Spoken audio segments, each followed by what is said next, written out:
The Megalodon. This apex predator had teeth the size of your hand and could grow up to 18 meters and weigh upwards of 48 metric tons, making it comparable to modern day sperm whales and dwarfing the great white shark.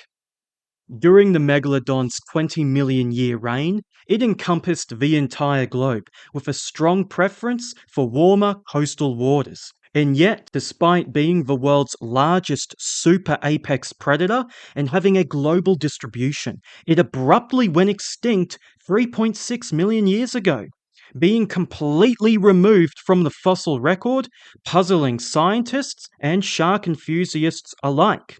And yes, the Megalodon is absolutely extinct, despite what Shark Week or those YouTube comments stating how we've only explored 15% of the world's oceans might say. So now, let's break down the Megalodon and understand what just made this apex predator go extinct. Now, Megalodon first appeared 23 million years ago during the Miocene era and evolved from Otodus obliquus, a 32-foot-long megashark of the Pliocene era 66 million years ago. This gives Megalodon the name Otodus megalodon, or O-megalodon for short. Although this name is contested, with others believing the older Pacarocles megalodon is still the correct classification. One thing for certain is that Megalodon belongs to the lamniform order of sharks, with members such as the great white shark, mako shark, and common fresher shark. A key trait of all lamniform sharks are two dorsal fins, 5 gill slits, and a mouth extending past the eyes. This helps scientists narrow down how the megalodon would have looked. Now, the main reason why Megalodon got so big is due to its food source, the baleen whale. Baleen whales during the Miocene era were much smaller than their modern descendants and provided a juicy, high-calorie rich meal for the much larger and much faster Megalodon. This easy access to such a rich food source enabled the Megalodon to increase in size, although this made it entirely dependent on the baleen whales as its main food source. Remember that, it comes up later. With the strongest bite force to have ever existed, measuring in at 40,000 pounds per square inch, the poor little baleen whales stood no chance against the megalodons that roamed the seas. In fact, fossil remains have been recovered which document the absolute sheer violence that is a megalodon attack. In 2022, Paleontologia Electronica published a journal article that analyzed the discovery of two whale vertebrates and a megalon tooth that was found nearby. The two whale vertebrates had suffered a shear compression fracture with comminution and significant perosteel reaction. In short, something with absolutely ridiculous strength hit the whale and grinded the bone vertebrates into powder. Something like a megalodon attack. But the crazy thing is, the whale actually survived this attack, as fusion of the fragmented bone vertebrates was identified.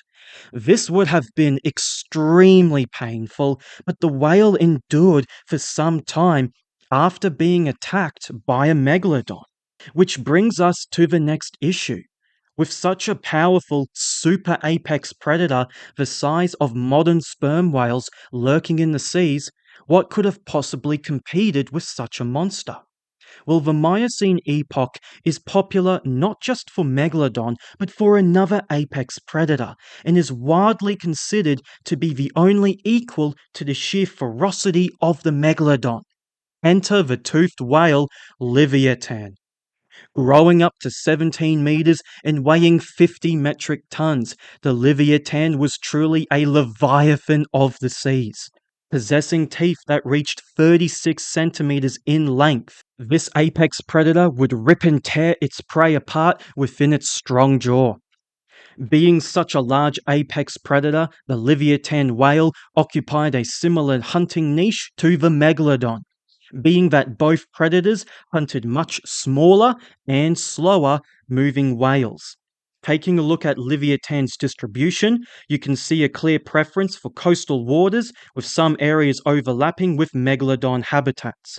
This absolutely would result in Megalodon and Leviathan crossing paths at some point, and yes, they most likely would have battled in the seas, as one finding proves.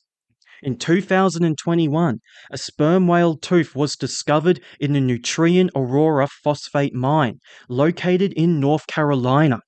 But what most intrigued scientists were the three distinct gashes along the 11.6 centimeter whale tooth. Based off the discovered tooth, the whale in question is estimated to have been 4 meters in length and was the victim of a megalodon attack. The megalodon had attacked the front jaw of the whale, most likely attempting to bite the head region.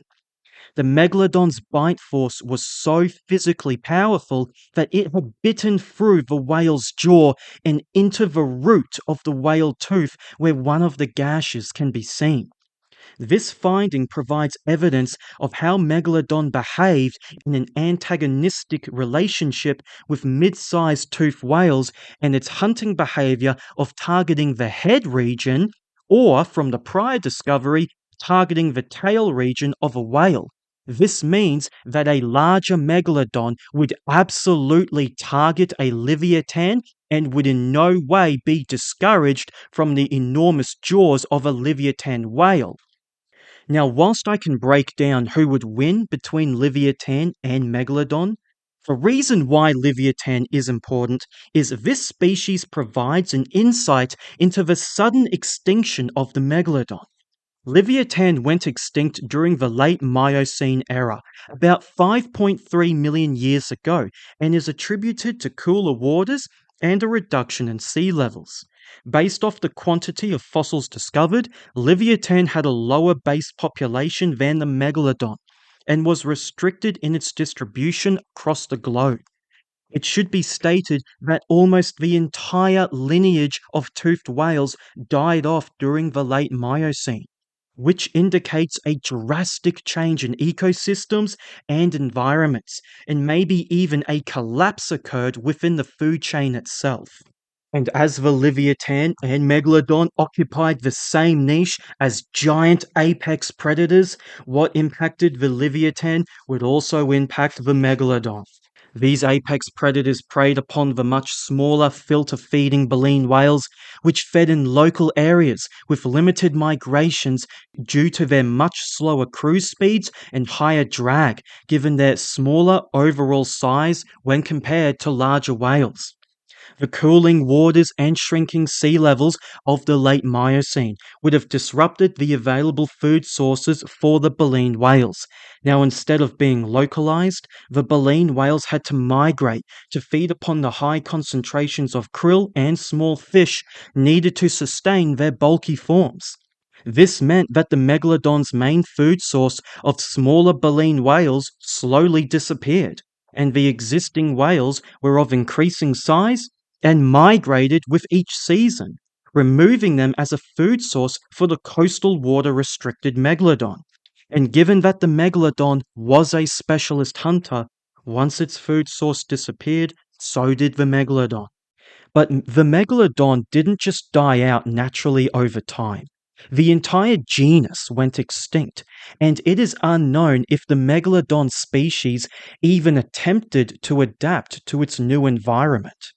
This inability to adapt can be explained by its specialization in hunting baleen whales, but another reason may have been an increasing competition with other mid-sized predators, such as the great white shark and the emerging orcas, both of which appeared in the late Miocene.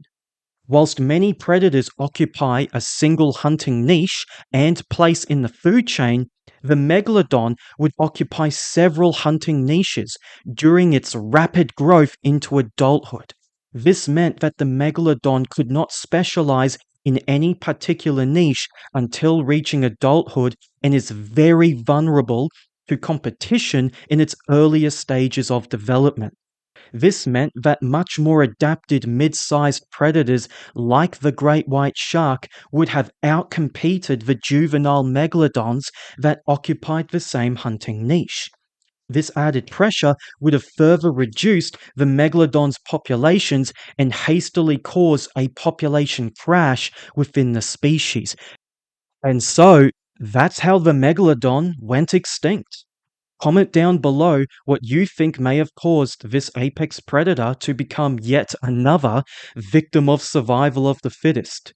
It doesn't matter how big you are, if you can't eat or you can't catch your prey, you're as good as dead. So, tell me what video you would like to see next. Until next time, thanks for watching.